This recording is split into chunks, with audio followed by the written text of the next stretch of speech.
오늘은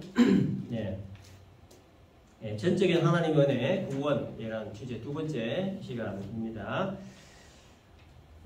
지난주에 우리는 아브라함이 예를 든 스데반의 설교를 1차적으로 살펴봤지요. 아브라함이 하나님으로부터 의롭다 이렇게 인정을 받고 또 이렇게 구원받았음을 이렇게 확신할 수 있었던 것은 아브라함의 어떤 의로운 행동이 있어서가 아니고 전적인 하나님의 은혜로 말미암음이었다 하는 것에 대해서 우리가 지난주에 살펴봤습니다. 그래서 오늘은 지난주에 잠시 언급했던 할례에서 좀 살펴보려고 합니다. 할례는 우리가 잘 알다시피 유대인들에게 가장 큰 그 민족적 긍지를 가지게 해주는 것이었습니다. 또 하나님의 택한 백성으로 선민으로서의 가장 그 자랑스러운 표가 이 할례였기 때문에 그래서 유대인들은 아이가 태어나면 8일 만에 할례를 행합니다. 이것이 정식 유대인의 자격, 선민의 자격이 된다. 그렇게 믿었기 때문입니다. 따라서 할례가 없으면 구원 백성 아닌 거예요. 할례가 있어야 구원받은 정통 유대인이 되는 거다. 이렇게 이제 유대인들이 믿었다는 거죠. 근데 이건 역시도 큰 오해와 착각이었습니다. 하나님께서 왜 할례를 명하셨느냐? 그 유래와 배경을 유대인들이 잘못 알고 있었던 겁니다. 그래서 오늘 이것을 좀 살펴보려고 합니다. 그래서 할례에 관한 내용을 알려면 창세기 14장을 좀 살펴봐야 됩니다. 지난주에 우리가 또 살펴본 내용이지만 오늘 이 본문의 예를 돕기 위해서 잠시 한번 살펴보면 다섯 왕들이 동맹을 맺어 소돔과 고모라를 침략해서 재물을 빼앗아갔지요. 또 조카 롯도 잡아갔을 때 아브라함이 민간 군인들 318명을 이끌고 가서 동맹국들을 차례로 무찌르고 조카 롯을 되찾아왔지만 보복에 대한 두려움이 있었죠. 그 보복에 맞서 싸울 그 자식이 없음에 대한 어떤 한탄, 어떤 두려움에 빠져 있을 때 아브라함에게 하나님이 나타나셔서 이런 말씀하셨죠. 나는 네 방패요, 너의 지극히 큰 상급이니 두려워하지 말라. 이런 말씀을 하셨습니다만은 아브라함이 뭐라고 했습니까? 네 상속자는 종으로 데리고 있는 이 엘리에셀 뿐입니다. 이런 얘기를 했습니다. 자식 없음에 대한 어떤 원망, 탄식의 그 목소리로 하나님께 답을 한 겁니다. 그저 하나님은 아브라함을 밖으로 데리고 나가서 하늘의 그 별들을 보여주시면서 네 자손이 이와 같을 것이다 라고 했습니다. 그 말을 아브라함이 믿었다고 했죠. 아브라함의 그 믿음을 의로 여기신 하나님께서 창세기 15장 7절에서 이런 말씀하셨습니다. 나는 이 땅을 네게 주어 소유를 삼게 하고 너를 갈대아인의 우르에서 이끌어낸 여호와라. 이런 말씀을 하셨습니다. 그러자 아브라함이 창세기 15장 8절에서 이렇게 또 대답을 했습니다. 질문을 했습니다. 주 여호와여, 내가 이 땅을 소유로 받을 것을 무엇으로 알리까? 쉽게 말하면 이겁니다. 하나님이 저에게 하늘의 별과 같은 많은 자손을 주시겠다라고 하신 말씀, 그리고 그 별과 같이 많은 자손들이 살 수 있는 이 땅을 주시겠다고 하신 말씀, 제가 믿습니다. 믿습니다. 그런데 하나님, 증표 하나만 주시면 안 될까요? 무슨 증표 같은 거라도 하나 있어야 제가 그 증표라도 좀 붙들고 좀 기다릴 수 있지 않겠습니까? 이 땅을 제게 주신다라고 하는 확실한 증표 하나만 주세요. 이런 의미의 질문을 했던 겁니다. 또 요구였죠. 그래서 하나님이 이제 아브라함의 이 요구를 한 이 증표를 이제 만들어 주십니다. 그 증표 만드는 내용이 창세기 15장 9절 그 이하에 이렇게 기록이 되어 있습니다. 그래서 먼저 창세기 15장 9절과 10절을 보면 여호와께서 그에게 이르시되 나를 위하여 3년 된 암소와 3년 된 암염소와 3년 된 순양과 산뼈들기와 쥐뼈들기 새끼를 가져올지라. 아브라함이 그 모든 것을 가져다가 그 중간을 쪼개고 그 쪼갠 것을 마주 대하여 놓고 그 새는 쪼개지 아니했다. 이런 기록이 있습니다. 그리고 이제 17절로 넘어가서 어떤 구절이 있냐면 해가 져서 어두울 때에 연기나는 화로가 보이며 타는 횃불이 쪼갠 고기 사이로 지나더라. 이렇게 기록되어 있습니다. 그래서 이 증표 만드는 과정을 정리를 하면 이렇습니다. 아브라함으로 하여금 짐승들을 잡아다가 그 중간을 쪼개어 마주 놓게 하고 그 다음 아브라함을 깊은 잠에 빠지게 하신 다음에 하나님이 타는 횃불로 나타나셔서 그 쪼개어놓은 고기 사이로 지나가신다. 이겁니다. 이것으로 증표를 만드셨는데 쪼개어 놓은 짐승 사이로 지나간 그 횃불, 그 횃불이 하나님을 상징한다는 거죠. 그래서 하나님의 상징인 횃불이 쪼개어진 짐승 사이로 통과하신다 이런 것인데, 그래서 이것이 의미하는 게 뭐냐면 만약에 이 언약을 어기면 나도 이 쪼개어진 짐승처럼 쪼개어져 죽겠다 라고 하는 의미입니다. 그래서 하나님이 아브라함에게 하늘의 별과 같은 많은 후손을 너에게 줄 것이다. 그 후손들이 이 땅에서 살아갈 수 있도록 내가 이 땅을 또 너에게, 너 후손에게 줄 것이다. 만일에 내가 너에게 언약한 이 언약을 지키지 않으면 내가 이 짐승처럼 쪼개 죽겠다 라고 하는 하나님의 선언이 이 의식 속에 담겨져 있었던 거예요. 그러니까 하나님, 아브라함이 요구한 증표를 하나님이 눈높이 수준에 맞춰서 이렇게 보여주신 겁니다. 근데 여러분, 하나님이 죽을 수가 없죠. 짐승과 같이 쪼개 죽을 수도 없는 일입니다. 따라서 이 증표가 말하고자 하는 게 뭐냐면 하나님이 하신 약속은 100% 지킬 것이다. 그런 의미입니다.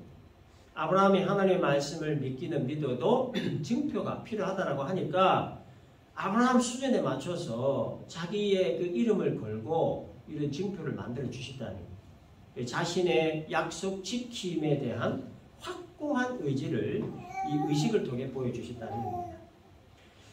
그런데 그렇게 확실한 증표를 주셨음에도 자식이 생기지 않는 겁니다.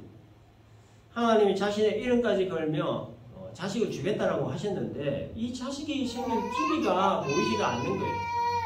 나이는 점점 먹어가고 육신은 점점 노쇠해 가는데 그래서 이제 마음이 급해진 사라가 어떻게 합니까? 이대로 가다가 정말 아무것도 안 되겠다 싶어서 머리를 쓰지요.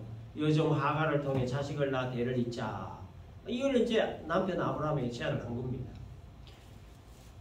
그래서 아브라함이 이 제안을 받아들이고 이제 여종 하가를 통해 이스마엘을 낳게 됩니다. 그런데 우리가 잘 알다시피 이스마엘은 약속의 자녀가 아니었습니다. 하나님이 주시려고 했던 자녀가 아니었어요. 아브라함과 사라 사이에 태어난 자녀가 약속의 자녀고 하나님이 주시려고 했던 자녀였다는 거예요. 그런데 이스마엘은 아니었습니다. 이스마엘은 아브라함과 사라가 자기 뜻대로, 자기 힘대로, 자기 생각대로 낳은 자녀였어요. 인간의 지혜로, 인간의 묘안으로 꾀로 낳은 자녀. 하나님과 전혀 관계없는 자녀가 이스마엘이었습니다. 창세기 16장 16절 끝에 보면 아브라함이 이스마엘을 낳은 나이가 86세라 하고 16장이 끝이 납니다. 그런데 17장에 보면 아브라함 나이 99세 때 하나님이 나타나셨다 하고 이제 17장이 시작이 됩니다. 그러니까 하나님과 아브라함 사이에 13년 동안 아무런 왕래가 없었다는 얘기예요. 13년 동안 아브라함과 하나님 사이에 관계가 끊어졌다는 그런 얘기입니다. 이것을 학자들은 13년의 하나님의 침묵이다. 이렇게 일컫습니다. 하나님의 침묵, 이것은 하나님의 아브라함을 향한 진노 표현의 한 방법이었습니다. 아브라함의 불신과 불신정에 대한 하나님의 진노의 표현이었던 거예요. 인내하지 못하고 끝까지 참지 못하고 믿음으로 기다리지 못한 것에 대한 하나님의 분노, 그 분노를 침묵으로 13년간 표현을 하신 겁니다. 그리고 이제 13년간의 침묵을 깨시고 아브라함 99세 때 나타나신 하나님이 하셨던 첫 말씀이 무엇이었냐면 창세기 10장 1절에 나는 전능한 하나님이라 너는 내 앞에서 행하여 완전하라 하는 이 말씀이었습니다. 나는 전능한 하나님이다. 여러분 이 말씀 속에 담겨있는 하나님의 어떤 마음을 우리가 읽을 수 있어야 합니다. 아브라함이 끝까지 인내하지 못하고 기다리지 못한 것에 대한 아쉬움, 안타까움, 그 하나님의 마음을 이 한마디에 다 담아내셨다는 거예요. 나는 전능한 하나님이라 이거죠. 아브라함아, 너는 왜 끝까지 참지 못하고 인내하지 못하고 기다리지 못했느냐? 왜 나를 끝까지 믿지 않았느냐? 내가 너희 자손을 하늘의 별같이 많게 해주겠다 약속했고 또 쫓겨놓은 고기 사이로 내가 지나가면서까지 내가 내 언약 지킬 것이라고 했는데 내가 내 이름을 걸고 너에게 맹세까지 했는데 왜 끝까지 참지 못하고 기다리지 못하였느냐? 전능한 하나님인 나는 못할 일이 없는 하나님이니 나를 믿되 끝까지 믿으라. 그 하나님의 마음이 나는 전능한 하나님이라 이 한마디에 다 녹아져 있었던 거예요. 그리고 13년 전에 하셨던 언약을 다시 한번 아브라함에게 상기시켜 줍니다. 내 언약을 나와 너 사이에 두어 너를 크게 번성하게 하리라. 이 말씀 듣고 이제 아브라함이 납치하게 엎드립니다. 아마도 13년 동안 아브라함의 마음도 그렇게 편하진 않았을 겁니다. 근데 13년 만에 나타나신 하나님이 13년 전에 하셨던 그 말씀을 다시 하셨던 거예요. 그러니까 아브라함이 얼마나 놀랍고 두려웠겠습니까? 바로 그때 할례에 대한 말씀을 하신 겁니다. 창세기 17장 3절 이하에 보면 13년 전에 아브라함과 맺으셨던 언약 여전히 유효하다라고 하시며 아브라함의 이름을 아브라함으로 바꿔주시고 그 아브라함이 여러 민족의 아버지가 될 것이다. 많은 왕들이 아브라함으로부터 나올 것이다. 내가 너와 맺은 언약은 영원한 언약이 될 것이다. 이 땅 가나안 땅을 너와 너의 후손에게 주어 영원한 기업이 되게 할 것이다. 그런즉 너와 너의 후손은 내 언약을 지키라. 이런 말씀을 하신 거예요. 그리고는 하신 말씀이 네게 속한 모든 남자는 다 할례를 받으라. 이것이 나와 너희 사이에 영원한 언약이다. 이 말씀을 하신 겁니다. 하나님과 아브라함 사이에 맺은 언약, 그리고 아브라함과 그 후손 사이에 맺은 영원한 언약, 그 언약의 표징을 할례를 통해서 나타내신 겁니다. 할례라고 하는 단어에는 자르다라고 하는 뜻이 있습니다. 이 뜻의 의미는 너는 끝났다, 너는 죽었다, 그런 의미가 담겨 있습니다. 생식 보존 능력의 그 끝을 잘라버림으로써 이제 너는 끝났다는 거예요. 너는 죽었다는 이 사망에 대한 선언이 바로 이 할례에 담겨져 있는 겁니다. 뭐 생물학적으로 죽었다는 의미는 아니죠. 할례라고 하는 의식을 통해서 상징적으로 죽었다라는 것을 말하는 겁니다. 그리고 아브라함이 이 할례를 하고 난 이후에 비로소 이삭을 낳게 됩니다. 이스마엘과 이삭의 차이점이 바로 여기 있습니다. 이스마엘은 자기 지혜로, 자기 꾀로, 자기 힘으로 낳은 자식이에요. 아내와 의논하고 남편과 의논하고 협의해서 낳은 자식이었어요. 하나님과 전혀 관계없는 자식이었어요. 그러나 이삭은 하나님이 주셔서 얻게 된 자녀였습니다. 이삭은 자기 힘으로, 자기 의지로, 자기 꾀나 지혜로 얻은 자녀가 아니었어요. 아내와 의논하거나 협의해서 낳은 자녀가 아니었다. 100% 하나님이 주신 자녀였습니다. 그래서 뭐 이삭을 얻기 위해 아브라함이 했던 거 아무것도 없습니다. 또 뭐 생물학적으로만 보더라도 뭐 아브라함 100세, 사라 90세 이 아이를 낳았다는 이 자체만으로도 이삭이 태어난 것은 아브라함의 힘이나 노력으로 낳은 게 아니고 하나님의 의에 낳은 자녀다 하는 것을 말해주는 겁니다. 히브리서 11장 8절 이하에 보면 아브라함에 관한 그 기록이 또 있습니다. 12절을 보면 이름으로 죽은 자와 같은 한 사람으로 말미암아 하늘의 허다한 별과 또 해변의 무수한 모래와 같이 많은 후손이 생육했다. 이런 기록이 있습니다. 그러니까 여기에 이제 죽은 자와 같은 한 사람, 이게 아브라함을 지칭하는 말이죠. 이 말의 의미는 자녀 생산에 있어서 사망 선고를 받은 자, 시체와 같은 자, 그런 뜻입니다. 자녀 생산에 있어서 사망 선고를 받은 시체와 같은 자가 어떻게 자녀를 생산할 수 있느냐는 거예요. 그래서 이 이삭은 100% 하나님이 낳게 해준 자녀였다라는 겁니다. 그래서 이삭은 아브라함의 자녀로 일컫는 것이 아니고 하나님의 약속의 자녀라 그렇게 일컫는 겁니다. 이삭은 아브라함의 힘과 노력으로 낳은 자녀가 아니라 하나님이 주신 자녀이기 때문이에요. 그래서 이 약속의 자녀 이삭을 통해서 야곱이 나오죠. 야곱을 통해서 12지파가 나오고 12지파를 통해 이스라엘 국가가 형성되었던 겁니다. 따라서 이 할례의 담긴 의미는 자신의 노력이나 힘이나 의지나 실력이나 지혜로는 아무것도 할 수 없는 무능한 존재, 사망 선고를 받은 시체와 같은 존재다 하는 이것이 바로 할례에 담긴 의미라는 거예요. 그래서 이 이야기를 본문 8절에서 아주 간단하게 기록을 하고 있습니다. 할례의 언약을 아브라함에게 주셨더니 그가 이삭을 낳아 8해 만에 할례를 행하고 이삭이 야곱이 우리 12조상을 낳으니라. 이 장황한 이 역사를 이 한 절에 딱 담아옵니다.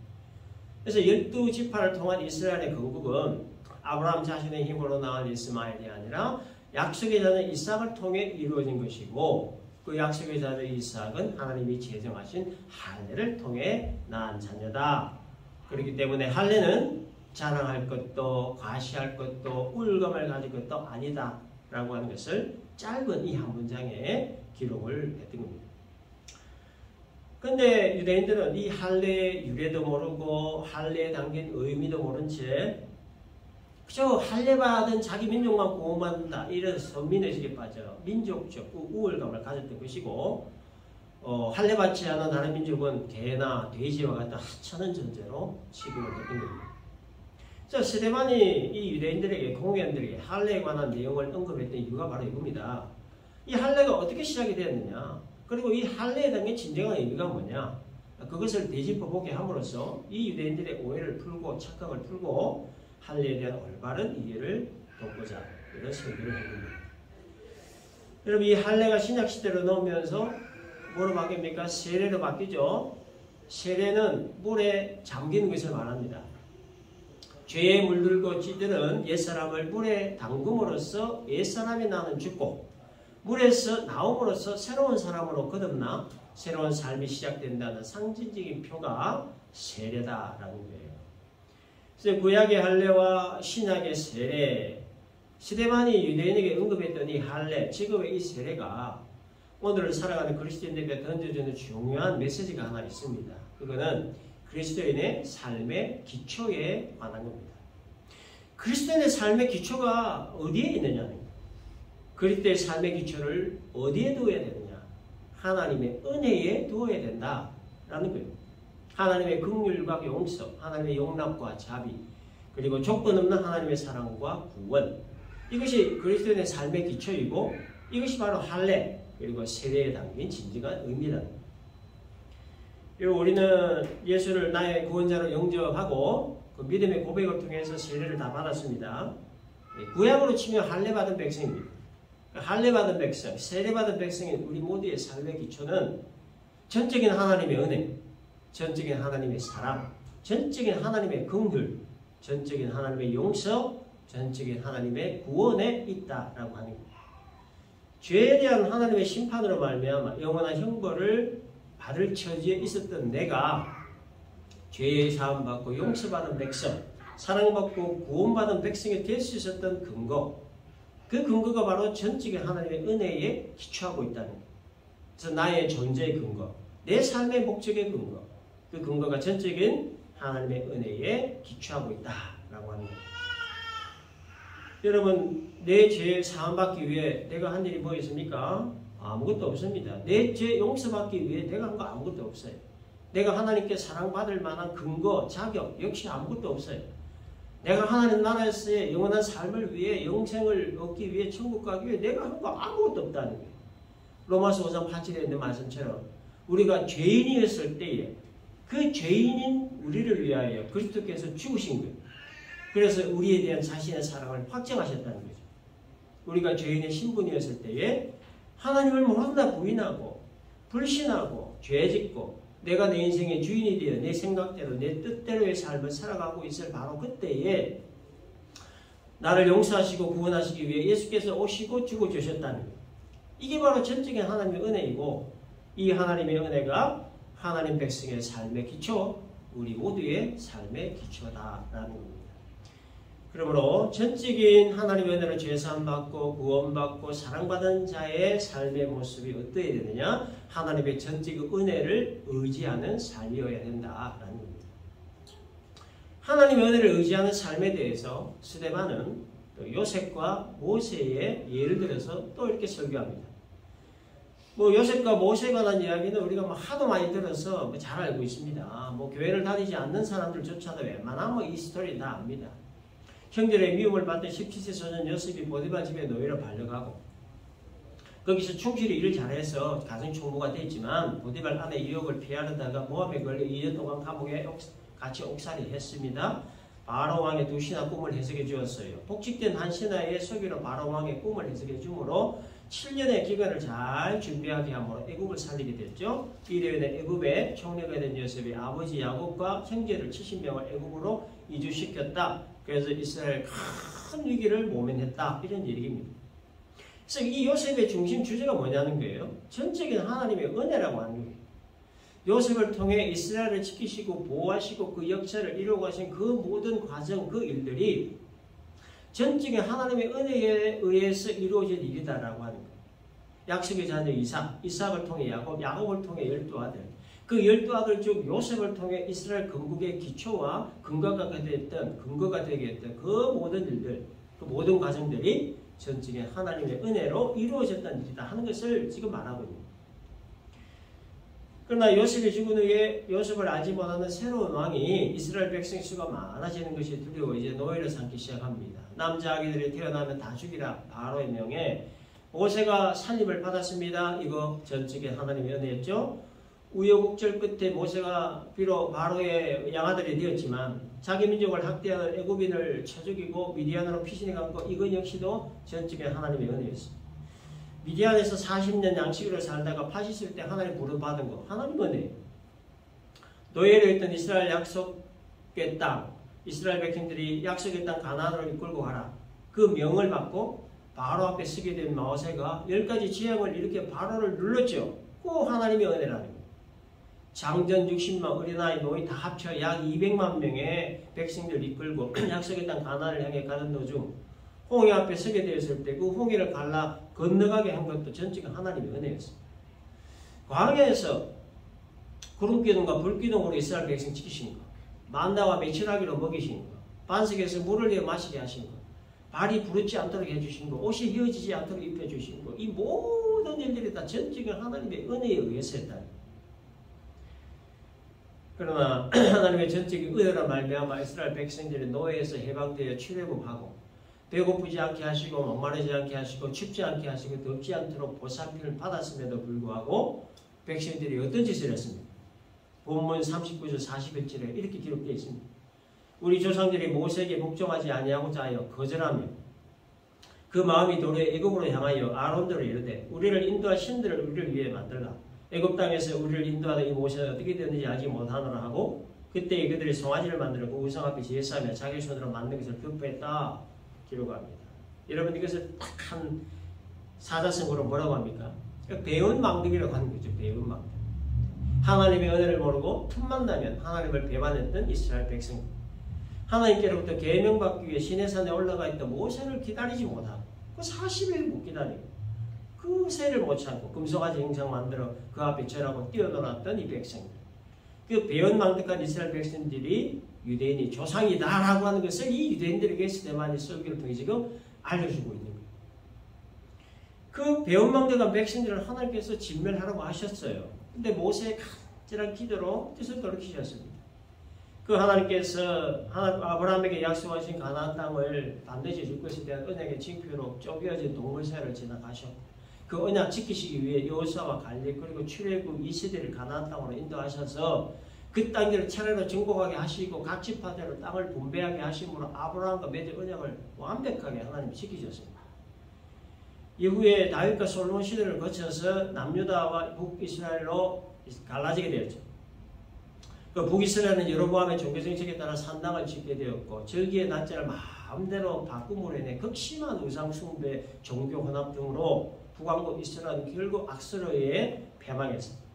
남왕국 유다 역시 여로보암이 지은 산당 제거하지 않았습니다. 백성들로 하여금 그 산당에서 우상숭배를 하게 했던 것이 원인이 되어서 남유다 역시도 결국 바벨론에 패망함으로 이스라엘은 역사 속에 사라져버리고 말았습니다. 공중분해 되어버리고 말았습니다.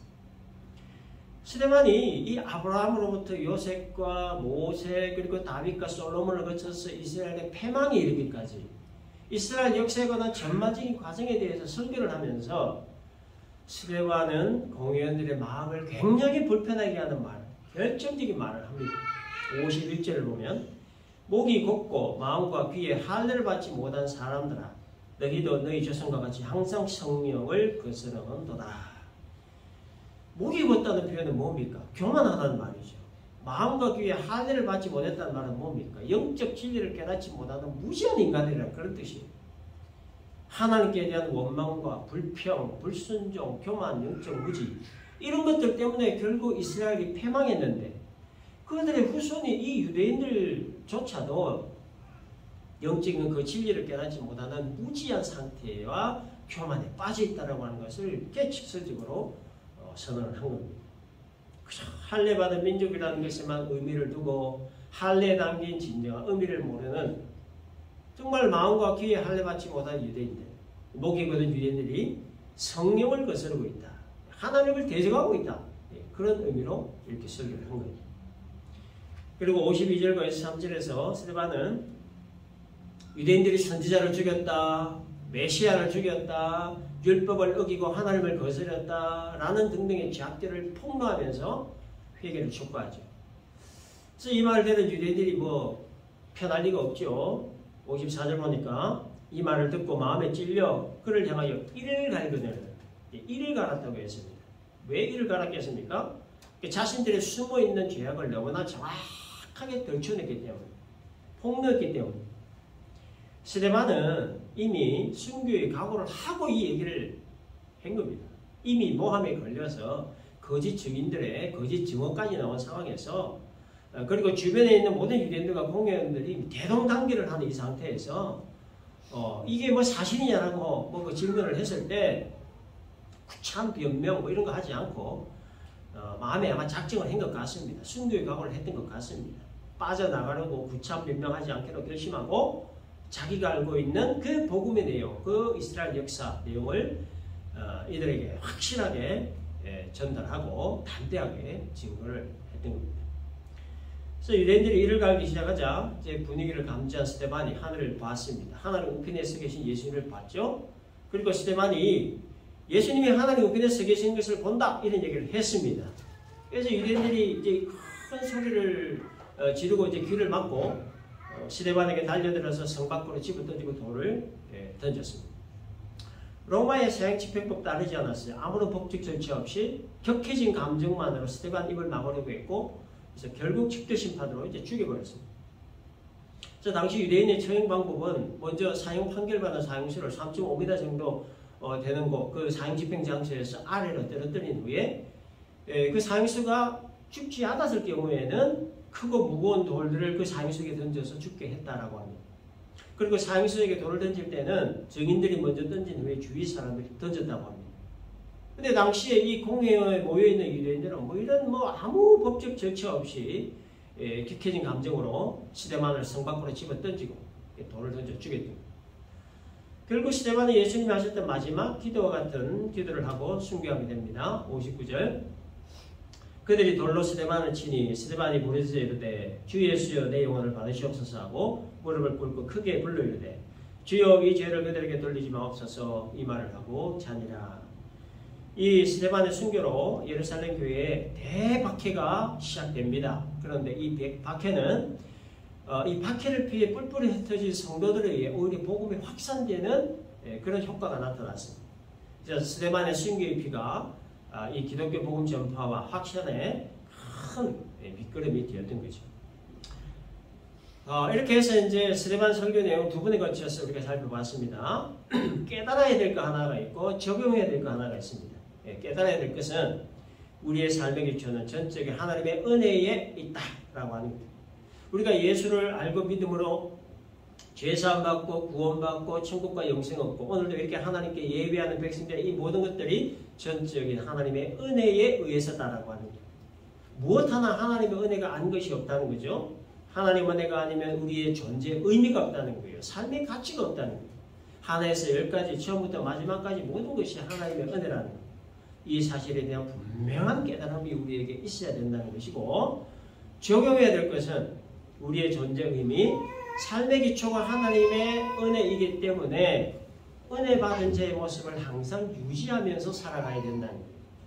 은혜 받은 자의 모습이라고 하는 것은 하나님의 은혜에 의해서 사는 삶을 말합니다.